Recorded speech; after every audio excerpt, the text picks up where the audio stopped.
Iniciando la grabación, iniciando la grabación. Sí, ¿no? Ya me dio frío.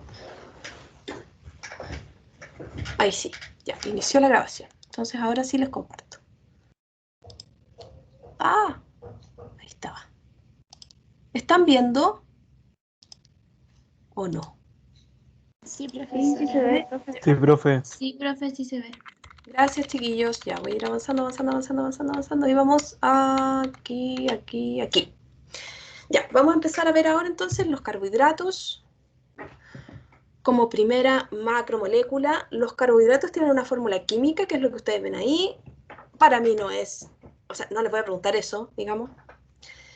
Me interesa más que lo veamos desde el punto de vista biológico.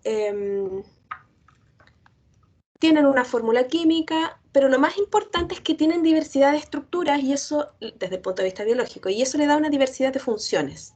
O sea, estos azúcares se pueden unir de distinta manera y eso hace que conformen distinta estructura y que esa estructura tenga distintas funciones. ¿Ya? Espérenme un poquito. Ya. Ahora, ¿cuáles son o qué son estos carbohidratos? ¿Cómo es su forma? ¿Cuáles son los distintos carbohidratos? Bueno, algo de eso hay en esta imagen. Los carbohidratos, como ustedes vieron en la fórmula química, están compuestos por carbono, hidrógeno y oxígeno. ¿Ya? Y estos carbono, hidrógeno y oxígeno se distribuyen, se unen de distinta manera, en distinto número, para conformar los diferentes carbohidratos. Hay algunos carbohidratos que están compuestos por 3 carbonos y eso se llaman triosas. Hay otros que están compuestos por 4 y se llaman tetrosas, otros por 5 se llaman pentosas, los que están compuestos por 6, hexosas, hay algunos compuestos por 7 y por 8. Pero desde el punto de vista biológico, las moléculas más importantes son las que están ahí, las que están compuestas por 3, por 5 y por 6 carbonos. Incluso la más renombrada e importante es la glucosa. Si ustedes ven la estructura de estas triosas, pentosas y hexosas, aquí se presenta de manera lineal, ¿ya? Pero estas también conforman anillos. Vamos a ver más adelante eso. Ahora, cuando ustedes, y esto lo saben, así que lo voy a mencionar súper al pasar, digamos, hay cierta nomenclatura en química que se usa para diferenciar, por ejemplo, compuestos que tienen la misma fórmula química, pero que tienen distinta estructura. ¿Ya? Entonces, si ustedes se dan cuenta que hay un ejemplo, hay una triosa, hay 2 triosas, digamos, que son estructuras conformadas por 3 carbonos, pero que es el gliceraldehído, pero uno se llama D-gliceraldehído y el otro L. La diferencia es que al ver la estructura, el grupo H en la D-gliceraldehído está al lado derecho y en la L-gliceraldehído está a la izquierda. Entonces, es una nomenclatura que se utiliza para diferenciar a estas triosas o a estos carbohidratos que tienen igual fórmula química pero distinta estructura. ¿Ya? Pero eso yo en realidad no, es más que nada porque después cuando uno ve los distintos carbohidratos aparece esta nomenclatura. Es simplemente para recordar a qué se refiere esa nomenclatura. ¿Ya? Lo mismo con el tipo de enlace.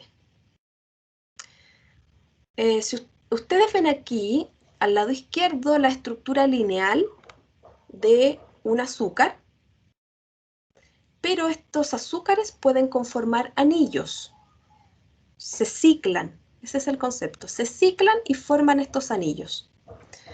Ahora, cuando se ciclan, existen 2 posibilidades. Que el grupo H de este carbono quede en la parte de abajo o en la parte de arriba. Y dependiendo si este grupo H de este anillo está abajo o está arriba, la nomenclatura va a ser distinta. Cuando este grupo H está abajo, se habla de alfa, de que es un enlace alfa, y cuando está arriba, se habla de que es un enlace beta. Entonces puede ser alfa glucosa o beta glucosa, dependiendo de, ¿ya? Simplemente porque aparece cuando hablamos del tipo de enlace en las macromoléculas. Lo van a ver poquito rato más adelante, ¿ya? Bueno, aquí hay estructura cíclica, lo que yo les decía, hay una estructura lineal de los carbohidratos, pero estos se ciclan y pueden conformar estas estructuras en anillo, ¿ya?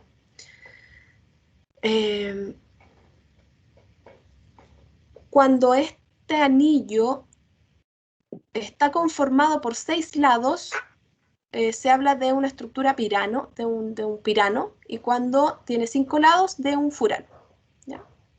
Pueden ser de estas dos formas que la glucosa o los azúcares se ciclan. Y aquí está en esta imagen representada... Profesora, Ajá, ¿puede explicar la diapo anterior, por favor? ¿esta? Sí, es que no entendí. Ya. Lo que ocurre es que los los azúcares, voy a volver atrás, tienen una estructura lineal. Uy, pasó por ahí una ambulancia. O la policía. Tienen una estructura lineal, están abiertos, pero tienen o sufren un proceso que se llama ciclación, ¿ya? Y cuando se ciclan, es decir, cuando ocurre esto, cuando se pasa de una estructura lineal, por ejemplo, acá está la glucosa, y esa glucosa se une en sí misma y forma un anillo, y ese proceso se llama ciclación. Cuando ocurre esto, cuando un azúcar se cicla, puede formar una estructura de 6 lados. Fíjense acá, 1, 2, 3, 4, 5, 6. Y cuando forma esta estructura de 6 lados o un hexágono, se llama pirano. Y cuando forma una estructura de 5 lados, 1, 2, 3, 4, 5, se llama furano. Entonces, ¿por qué les digo esto? Porque pueden leer por ahí en los libros piranosa, furanosa, pirano, furano. ¿Qué significa eso? Es muy simple, tiene que ver con el nombre que se le da a estos anillos que forman los azúcares, que pueden ser de 6 lados o de 5 lados, pero los dos son azúcares y conforman anillos, ¿ya? Esa es la diferencia. Gracias. De nada. Ahora, estos azúcares, estos azúcares en forma de anillo son los monosacáridos. ¿Se acuerdan cuando yo hablaba de monómero? Entonces, los monómeros, en este caso, en el caso de los azúcares, se llaman monosacáridos. Un azúcar. Pero estos azúcares se pueden unir para formar macromoléculas o polímeros, o en el caso de los azúcares, eso se llama polisacárido. Profesora, pero ¿Cómo? disacárido de dos, por cierto. Sí. Lo que pasa es que voy de dos a varios y a polisacáridos, ¿ya? Pero usted tiene razón. Lo primero que se hace, lo primero que se forma es un disacárido, o sea, cuando se une un monómero con otro monómero o un monosacárido con un segundo monosacárido, ¿ya? Cuando ocurre eso, se forma un disacárido, como decía su compañero, y esto ocurre a través de un proceso que se llama condensación, en donde se unen estos dos monosacáridos a través de un enlace que se llama enlace glucosídico. Viene en la diapo anterior el nombre, para los que no lo conocen. Pero, ¿qué ocurre en un proceso de condensación? Cuando se unen estos dos monosacáridos o monómeros, se pierde una molécula de agua, ¿ya? ¿Por qué? Porque fíjense acá, estos dos monosacáridos se van a unir por un oxígeno. ¿Y qué ocurre con los otros átomos aquí, los otros elementos salen, conforman una molécula de agua y esa agua se libera? Ahora, cuando se quiere hacer el proceso contrario, ¿qué ocurre cuando se rompe un disacárido? El proceso se llama hidrólisis. ¿Por qué? Porque este rompimiento del enlace ocurre gracias a la incorporación de agua. Se incorpora una molécula de agua y se dividen estos dos, se desunen, se separan estos dos monosacáridos y vuelven a su estructura original, ¿ya? Como decía su compañero, lo primero es cuando se forman un disacárido a partir de dos monosacáridos, ¿ya? Ahí está el nombre del enlace que une dos monosacáridos. Y aquí hay un ejemplo de un disacárido. Hay dos azúcares, fíjense, un pirano, uno en forma de pirano y el otro furano, una glucosa y una fructosa se unen a través de este enlace glucosídico. Se pierde la molécula de agua porque esto se produjo a través de la condensación. ¿Y qué se formó? Un disacárido que en este caso se llama sacarosa. Y aquí les muestro yo distintos disacáridos, como la maltosa, que está acá, que está formada por la unión de dos glucosas. La lactosa, que está acá arriba, que está formada por una galactosa y una glucosa. Son dos azúcares. Y la sacarosa, que ya lo vimos recién, que estaba formado por una glucosa y una fructosa. Son ejemplos de disacáridos. Y luego, cuando yo uno varios monosacáridos, de 1 a 10, de 1 a 15, por ahí, en los libros pueden encontrar un valor, pero en general es de 2 a 10. Cuando se unen de 2 a 10 monosacáridos o 10 monómeros, en el caso de los azúcares, estos se llaman oligosacáridos, o sea, pocos azúcares. Todos se van a unir por el mismo tipo de enlace, que es el enlace glucosídico, ¿ya?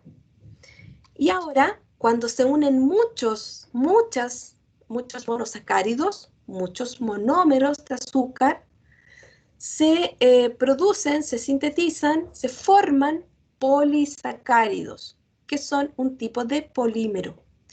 Y en el caso de los azúcares, en el caso de los carbohidratos, los polisacáridos que se forman son el almidón, que es lo que está aquí el primero, celulosa y glucógeno o glicógeno, ¿ya? Estos polisacáridos son distintos en su estructura y por eso tienen distinta función, o gracias a esa distinta estructura tienen distinta función. Vamos a ver cada uno de ellos. El primero, el almidón. Ustedes ven ahí que el almidón en la imagen dice amilosa y amilopectina. ¿Por qué? Porque está compuesto por dos estructuras que son un poco distintas, la amilosa y la amilopectina. ¿Cuál es la diferencia entre ellas? La amilosa, si se dan cuenta en la imagen de arriba, en esta imagen, es una molécula que es lineal, o sea, es una hilera, es una línea que está constituida por muchos anillos de glucosa que están unidos entre sí por este enlace glucosídico. Y no tiene ramificaciones.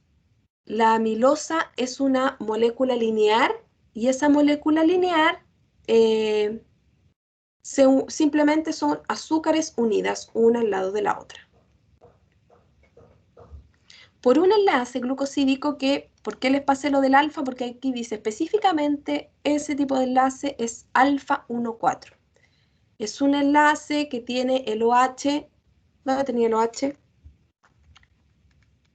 Alfa, ¿se acuerdan? Tenía el OH abajo, el grupo OH abajo, del carbono 1, ¿ya? Entre el carbono 1 y el carbono 4, por eso se llama enlace alfa 1,4, ¿ya? ¿Cuál es la diferencia con la amilopectina, que es el otro componente del almidón? Que la amilopectina es una estructura ramificada, tiene ramas, no es una línea. Tiene líneas conformadas por 24 a 30 azúcares unidas por este enlace glucosídico con enlace alfa 1,4, pero cada 24 o cada 30 azúcares lineares genera una rama, genera una ramificación. Fíjense acá. Acá tenemos la estructura lineal y en algún momento se genera una rama de azúcares. Es la misma estructura, pero con ramas. Y en este caso, el enlace que une la estructura lineal a la ramificación es un enlace alfa 1,6. Está entre el carbono 1 y el carbono 6 de estos dos azúcares. Esa es la diferencia. ¿Sí? Profe, ¿y este enlace también es glucosídico? Sí, todos son enlaces glucosídicos, es del mismo tipo. La única diferencia es entre qué carbonos se hace este enlace.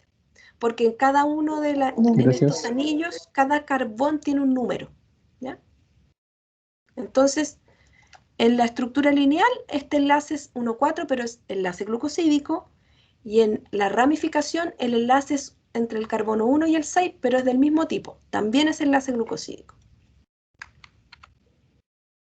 Ahí hay una imagen de la diferencia. La amilosa es una estructura lineal y la amilopectina es una estructura ramificada. Pero si se dan cuenta, están todas formadas por monosacáridos, por monómeros. Bueno, y lo que la mayoría sabe, ¿cierto? Porque ya nos han bombardeado tanto con el tema de la alimentación. Yo me imagino que todos saben dónde podemos encontrar alimentos ricos en almidón. Están las harinas, los fideos, las papas. Algunos vegetales como el plátano también son altos en almidón. Entonces, esos son los alimentos que nosotros consumimos para obtener azúcar, ¿ya? En nuestro cuerpo, que es importante para el metabolismo. Hay otro polisacárido que era la celulosa. Antes de pasar a la celulosa. ¿Por qué pongo esta imagen de los alimentos ricos en almidón? Porque ¿cuál es la función del almidón? ¿Alguien sabe cuál es la función del almidón? ¿De este polisacárido? ¿No es entregar energía a corto plazo, profe? Energía a corto plazo. Súper bien. Por ahí había una señorita que también seguramente quiso decir lo mismo.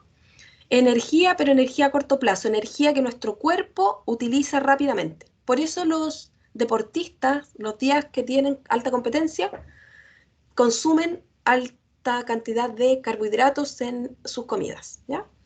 Porque es una energía que se va a ocupar rápidamente. Entonces la función es energética. La celulosa es un polisacárido que también está formado por azúcares, por pequeños monosacáridos unidos también por un enlace glucosídico, pero la forma en la que se unen es distinta, es una forma más ordenada y eso hace que tengan otra función. Ustedes ven aquí unas manos que tienen una estructura que es la pulpa vegetal, y si uno viera esta pulpa o este tejido vegetal al microscopio, vería algo como esto. Son líneas que están entrelazadas, enmarañados, aquí están todas unas sobre otras, y generan un tejido. Profe, ¿Sí? ¿me podría dar de nuevo la definición de celulosa? Es que se me fue el internet.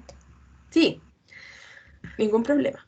La celulosa es un polisacárido que está conformado por azúcares, por muchos azúcares, y que tiene una estructura muy ordenada. Y esa estructura muy ordenada, esa unión de los monosacáridos es una unión muy ordenada y eso hace que tenga otra función.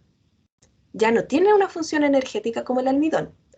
Este polisacárido, la celulosa, tiene una función estructural. Entonces yo les decía que acá se ve como, hay una imagen de cómo se ve la celulosa en microscopio y se ve como una serie de líneas, una sobre otra.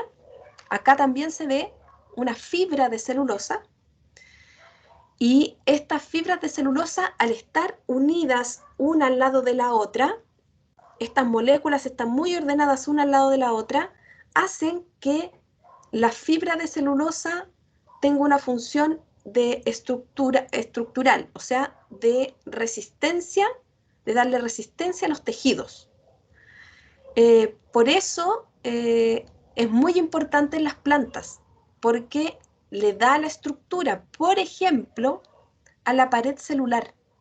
La pared celular de las células está conformada por celulosa.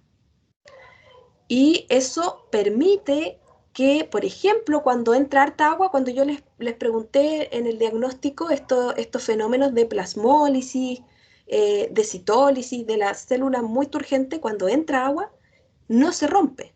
¿Por qué no se rompe? Porque tiene una pared. ¿Pero por qué esa pared no se rompe? Porque tiene celulosa, porque tiene una estructura muy firme, porque son muchas fibras una al lado de la otra. ¿Ya? Aquí está la estructura que conforma estas fibras. Son azúcares, si se dan cuenta, es lo mismo, son azúcares, pero el tipo de enlace ahora es beta 1,4. Y al ser beta 1,4 genera una estructura más ordenada. Y permite que se unan una al lado de la otra las fibras de celulosa, estas líneas de celulosa, ¿ya? Y lo que ustedes ven ahí es una imagen de una impresión de papel. Esto se ve muy bonito en el microscopio. Lamentablemente no estamos con clase presencial, pero si estuviéramos con clase presencial podrían ver un texto impreso de una letra, y si uno lo pone en el máximo aumento, uno ve las fibras de papel, por lo tanto ve las fibras de celulosa, porque el papel está hecho de pulpa de celulosa. Entonces uno puede ver las fibras cómo se van disponiendo una al lado de la otra, cruzadas, para generar esta estructura más firme, ¿ya? Y hay un tercer polisacárido, que es el glucógeno, y aquí me voy a devolver al almidón, porque yo les pregunté por la función del almidón, pero no les dije dónde estaba este almidón. Este almidón, este polisacárido, es propio de los vegetales. Por eso están ahí todos esos alimentos. Estos alimentos están ahí, hay harinas que provienen de un vegetal, hay un tubérculo, hay fruta, todo esto es de origen vegetal, porque el almidón se encuentra en los vegetales. El tercer polisacárido del cual les voy a hablar es el glucógeno. El glucógeno es un polisacárido que está en los animales, no está en los vegetales, está en nosotros y en los animales en general. Y es un polisacárido que está compuesto por azúcares, de nuevo, por monosacáridos, por monómeros, que están unidos por el mismo tipo de enlace, el enlace glucosídico, y que tiene estructura lineal y ramificada. O sea, hay algunos trozos de este glucógeno que forman una línea, y cada ciertas cantidades de azúcares sale una rama, parecido a la amilopectina, ¿ya? Si se dan cuenta, la estructura lineal del glucógeno está unida por el enlace glucosídico, por enlaces alfa 1,4, y las ramificaciones, igual que en la amilopectina, están unidas por enlaces alfa 1,6. ¿Ya? Por lo tanto, ¿cuál es la diferencia entre el almidón y el glucógeno? Porque alguien me podría decir, tienen estructuras más o menos similares, ¿cierto? Hay líneas de azúcares y de vez en cuando sale alguna rama. La diferencia es que el glucógeno tiene ramificaciones más cercanas, o sea, a menor cantidad de azúcares. ¿A qué me refiero con esto? Recuerden que la amilopectina tenía ramificaciones cada 24 a 30 glucosas. En el caso del glucógeno hay ramificaciones cada 18 glucosas. Entonces tiene muchas más ramificaciones, es más ramificado, ¿ya? ¿Dónde encontramos el glucógeno en los animales? El glucógeno se encuentra en el hígado, ¿ya? Y participa en este proceso de regulación de la insulina glucagón, ¿cierto? Es una reserva, el azúcar, o sea, el glucógeno es una reserva de azúcar en los animales. El almidón es la reserva de azúcar en los vegetales.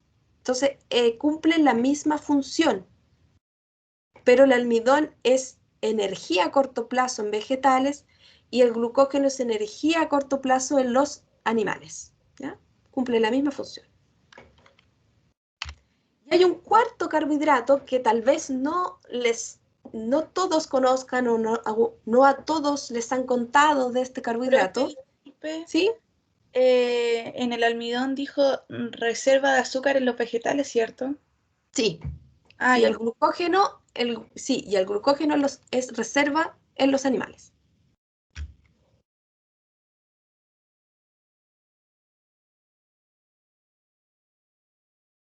Ya. La quitina es otro carbohidrato que tal vez es menos conocido, que también está formado por azúcares, pero es un azúcar que tiene nitrógenos, es un azúcar nitrogenada. Por eso tiene este nombre tan complejo, N-acetilglucosamina. Es un azúcar que tiene en su estructura, fíjense, tiene algunas ramas unidas a carbonos que tienen nitrógeno. Y estos azúcares nitrogenados se unen a través del tipo de enlace glucosídico y conforman un polisacárido que se llama quitina. ¿Dónde podemos encontrar la quitina? La quitina tiene una estructura bien ordenada también, entonces es similar a la celulosa. Cumple también una función estructural, pero en otros seres vivos. Es parte del exoesqueleto de insectos, por eso puse aquí un insecto, y también es parte de la pared celular de los hongos. Y su función en ambos casos es estructural. Tiene una función de darle mayor resistencia al exoesqueleto de invertebrados y también a las paredes celulares de los hongos. ¿Ya?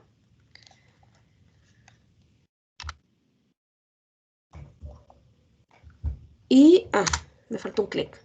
Aquí hay un cuadro resumen de lo que hemos visto hasta el momento de carbohidratos, que es lo que a mí más me importa y me interesa, que tiene que ver con estos tres polisacáridos, almidón, celulosa, glucógeno. Uno puede hacer un cuadro comparativo, puede diferenciarlos en su estructura. Hay algunos que son ramificados, como el almidón y el glucógeno. La celulosa es lineal, y ahí hay una diferencia. Según el origen, almidón y celulosa tienen origen vegetal y glucógeno animal. Según el tipo de enlace, la celulosa tiene un enlace beta-glucosídico y el almidón y glucógeno tienen enlaces alfa-glucosídicos. Y también uno podría comparar a estos tres polisacáridos respecto a su función. Almidón y glucógeno tienen función de reserva de azúcar y la celulosa tiene una función estructural. ¿Ya? Entonces uno podría hacerles Profesora, preguntas de este tipo, ¿sí? ¿por qué el glucógeno es reserva, no queda para darle, supongamos, firmeza a los animales y a la pared del hongo? No, esa era la quitina. Ah, entonces me confundí. Ahí, mira, la quitina, sí. La quitina es un cuarto polisacárido que no está en la tabla, no lo agregué. Debería haberlo agregado tal vez. La quitina es un cuarto polisacárido y tiene función estructural en invertebrados y en hongos. ¿Ya? Pero es la quitina, no es el Porque ese glucógeno. también tiene un enlace beta, ¿o no? No. Ah, sí, tienes razón. Sí, tiene enlace beta.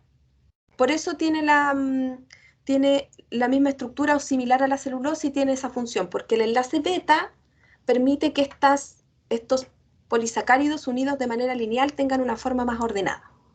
¿Ya? Entonces, si uno quisiera hacer un símil, la celulosa es similar a la quitina, pero la celulosa tiene función estructural en vegetales y la quitina tiene función estructural en invertebrados y en hongos. ¿Ya? Y el almidón y el glucógeno tienen función energética de reserva de energía.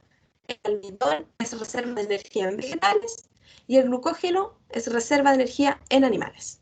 ¿Ya? Ahora sí. Espero que sí. Sí, Vale. gracias. Súper. Ya, eso respecto a carbohidratos. Vamos a ver ahora lo que alcancemos en 10 minutitos, a ver los lípidos. Los lípidos son otro tipo de polímeros, son otro tipo de macromoléculas, pero son distintos a los carbohidratos. Los lípidos también tienen carbono en su estructura, por eso son moléculas orgánicas y están compuestas principalmente por carbono, como dice ahí, oxígeno e hidrógeno. Pero se diferencian de los carbohidratos en que acá hay un grupo muy heterogéneo de moléculas. O sea, pueden conformar moléculas distintas, muchas moléculas distintas, ¿ya? Con distintas estructuras cada una.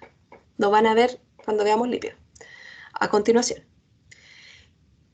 Pero tienen alguna característica que los engloba, que los encierra en este grupo para ser denominados lípidos. Y esa característica es que tienen regiones que no les gusta mucho el agua, que son hidrofóbicas. Y esas regiones son las que están conformadas por carbono e hidrógeno.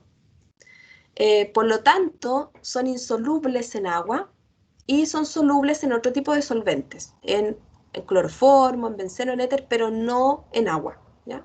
Esa característica es lo que pone a todas estas moléculas en este grupo, ¿ya? No es su estructura, porque a diferencia de los carbohidratos, que todos están formados por azúcares, acá eso varía un poco, ¿ya? Entonces, por eso se dice que es un grupo muy heterogéneo.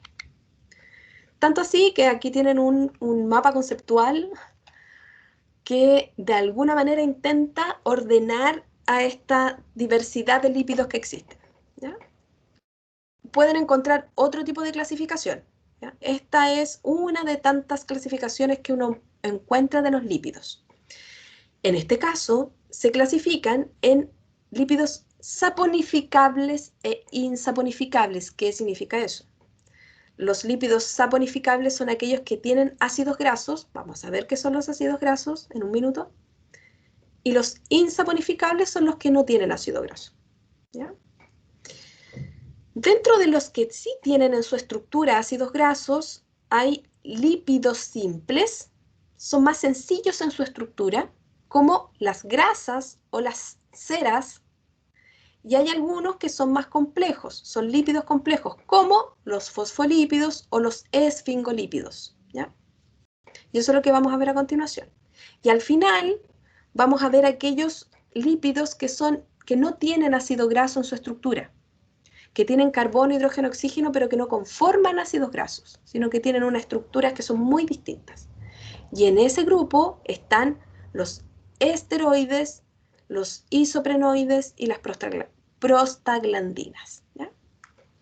Yo creo que eso lo vamos a ver mañana. Vamos a ver parte de los saponificables hoy. Pero antes de entrar en esta clasificación de lípidos simples y complejos, obviamente lo más importante es saber qué es un ácido graso, ¿ya? Para aquellos que no se acuerdan o no saben. La estructura de ácido graso es lo que ven ustedes acá. Los ácidos grasos son biomoléculas que constituyen a los lípidos y que están formados a partir de una larga cadena, como se ve aquí, de carbonos unidos uno al lado del otro por estos enlaces carbono-carbono. Entonces son largas cadenas de carbonos. Y a estos carbonos están unidos hidrógenos, ¿ya? Esta es la composición de los lípidos saponificables. Todos los lípidos saponificables tienen en su estructura ácidos grasos. Tienen una cola larga de carbonos y tienen una cabeza de ácido carboxílico, este COO, ¿ya? COO, ¿ya? Es carbono y oxígeno y eso conforma la cabeza y luego una larga cola de carbonos, hidrocarbonada. Esta cola hidrocarbonada es hidrofóbica. Aquí dice, no le gusta el agua, ¿ya?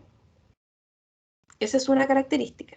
Y estas colas hidrocarbonadas pueden ser de distinto largo, de distinta dimensión.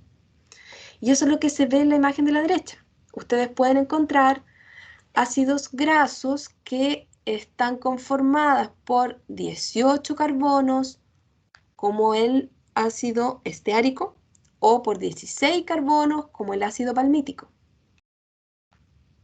Entonces, fíjense en esta, por el ácido leico que está conformado por 18 carbonos, ¿ya?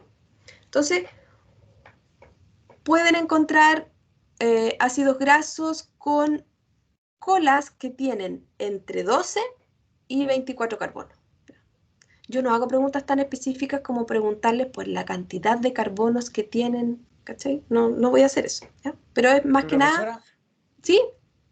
¿cómo se diferencian entre esos dos ácidos? El Para allá oleico y el... Para allá voy. Súper buena ya. tu pregunta. Justo iba a decir eso, pero antes quería aclarar lo de la cantidad de carbonos, ¿ya? Entonces, estos ácidos grasos pueden tener entre 12 y 24 carbonos, ¿ya? Estas cadenas pueden tener ese largo. Lo que me ¿Por el pregunta su enlace? compañero. ¿Ah? ¿Es por los enlaces? Sí, Sí, tiene un efectivamente. enlace doble al medio, ahí me di Se cuenta. dan cuenta que entre el ácido esteárico y el oleico hay una diferencia. Ya hay compañeros que se dieron cuenta o que saben. Aquí hay un doble enlace. Esos dobles enlaces en las estructuras diferencian a un ácido graso del otro y hace que tengan nombres distintos, ¿ya? A veces es un doble enlace, a veces son dos, a veces son tres, ¿ya? Esto es otra imagen de lo mismo. Bueno, acá lo importante que quiere representar esta diapo es que estos ácidos grasos pueden ser saturados e insaturados. Me imagino que la mayoría ha escuchado hablar de esto desde el ámbito nutricional, que nos han dicho que son mejores las grasas insaturadas que las saturadas, que hay que evitar las grasas saturadas. Y uno dice, ok, pero no entiendo por qué. ¿Por qué hay que evitar la grasa saturada? Y aquí parte de la respuesta se encuentra en esta imagen. Si ustedes se dan cuenta, hay una diferencia entre un ácido graso saturado e insaturado. La diferencia es que el ácido graso insaturado presenta dobles enlaces en sus colas. ¿Y qué implicancia tiene eso? ¿Qué consecuencia tiene eso? Que un doble enlace genera un cambio en esta estructura, genera un quiebre en las colas de los ácidos grasos. Ahora, ¿por qué eso tiene una implicancia nutricional y en nuestra salud? ¿Por qué piensan que eso pudiera afectar? ¿Y por qué nos dicen que evitemos las grasas saturadas? ¿Alguien tiene alguna idea? No es por un tema de que con el doble enlace la molécula presenta mayor energía. No va por ahí. Creo que por un tema también de que el cuerpo tiene que usar más energía para degradar esto y quizá un tema cardíaco de por medio. Ya, un tema cardíaco. El ¿Cuál fue sistema su pregunta, profesora? cardiovascular está constituido por capilares, por venas y arterias, ¿ya? Y había otro compañero. Yo quería saber su pregunta, que no la escuché. ¿Están viendo? Ahí sí, volví. Es que a mí se me desconfiguró un poco la cosa, pero ya volví con el PPT. La pregunta es, ¿por qué a nosotros nos piden, a partir de esta imagen que ustedes ven, por qué nos dicen que evitemos las grasas saturadas? ¿Qué implicancia en nuestra salud tiene esta diferencia entre una grasa saturada y una insaturada? A ver si logramos en conjunto llegar a una respuesta. ¿Qué tiene de malo? ¿Qué tiene de mala la grasa saturada, según lo que ven ahí? ¿Qué podría implicar? Su compañero habló de algo cardiovascular. Que caben La grasa más. siempre lo asocian a lo cardiovascular. Yo ¿Sí? pienso que, por ejemplo, las saturadas caberían más en un espacio, en cambio las insaturadas no caberían tantas, pues entonces, por ende, son más dañinas las saturadas. ¿En Porque qué como espacio son no grasas cabrían o cabrían? en las células, Ya, ya, Bueno, sí, sí, vamos por ahí, vamos normalmente, bien encaminados. Dígame. normalmente se relacionan, por ejemplo, con esas cosas, eh, la grasa saturada, el colesterol, con tapar la arteria y tener problemas cardíacos por eso. Por ahí va. Todo lo que han dicho ustedes son elementos que están dentro de la respuesta y su compañero tomó todo eso y nos dio una respuesta un poquitito más cercana, ¿cierto? Los ácidos grasos saturados influyen en el colesterol, estas grasas se quedan en estos vasos capilares y como no tienen quiebres en sus colas, se pueden, como decía un compañero, pueden unirse y quedar una al lado de la otra. Y eso genera zonas de nuestros capilares, de nuestras arterias, que acumulan estas grasas que, como tienen estas colas lineales, se pueden juntar y unir y ordenar. Y generan estos tapones que luego provocan problemas cardiovasculares. En cambio, una grasa insaturada presenta dobles enlaces, presenta colas quebradas y por lo tanto una estructura más desordenada. Y eso hace que existan espacios entre ellas. Y por lo tanto es menos probable que se acumulen en nuestras arterias y provoquen problemas de salud, problemas cardiovasculares. Esa es la causa de por qué nos dicen que evitemos las grasas saturadas. ¿Ya? Ok. Bueno, ahí hay algunos ejemplos de grasas saturadas e insaturadas. El ácido palmítico y esteárico son grasas saturadas. Hay otros que son insaturadas, como el oleico, el palmitoleico, el linoleico, etc. Todos esos ácidos insaturados en general se encuentran en vegetales. Este es un esquema, un cuadro, no sé cómo llamarlo, que clasifica o ordena de alguna manera estos ácidos grasos saturados e insaturados. Y acá podemos ver que los ácidos grasos saturados principalmente se encuentran son sólidos, son grasas sólidas. Eso es muy característico de un ácido graso saturado. Son grasas que están en estado sólido y que se pueden encontrar tanto en animales como en vegetales. La mantequilla, el tocino, los lácteos tienen grasas saturadas. Y en los vegetales también el aceite de palma, el aceite de coco, en algunos alimentos procesados, son grasas saturadas. Y está todo este grupo que tiene grasas insaturadas o ácidos grasos insaturados, que tienen ácidos que están en estado líquido, muchos de ellos son aceites, fíjense, aceites vegetales como el maíz, el de la palta, el aceite de girasol, el aceite de soya, el aceite de oliva, el aceite de las aceitunas, todos esos aceites de canola, de soya, son aceites que están en estado líquido. ¿Por qué? Porque tienen ácidos grasos insaturados y como tienen ácidos grasos insaturados, tienen estructuras más desordenadas y por lo tanto se pueden mantener en estado líquido a temperatura ambiente. ¿Ya? Cuesta más solidificarlas. Si uno las mete al refrigerador, Profesora, podría ser, ¿sí? ¿qué es más recomendable? ¿No consumir alimentos saturados o consumirlos pero en pocas cantidades? A ver, es que depende. Porque, por ejemplo, hay ácidos grasos saturados que se encuentran en las carnes. Entonces, uno lo que hace es sacarle el pedacito de carne. Lo más recomendable es tratar de evitar las grasas saturadas, de todo tipo, vegetal y animal. ¿Ya? A pesar de que el aceite de coco se usa bastante ahora, porque es más sano que pareciera ser que es más sano, yo la verdad es que no lo sé, que el aceite de oliva, pero yo creo que ahí hay como, es cosa de gusto en realidad. Pero, por ejemplo, la mantequilla o la leche que no es descremada, la leche normal, tiene una alta cantidad de grasa saturada y uno debiera evitarlas por cuestiones de salud. O consumirlas muy poco, ¿ya? O sea, siempre es recomendable utilizar y consumir ácidos grasos insaturados, ¿ya?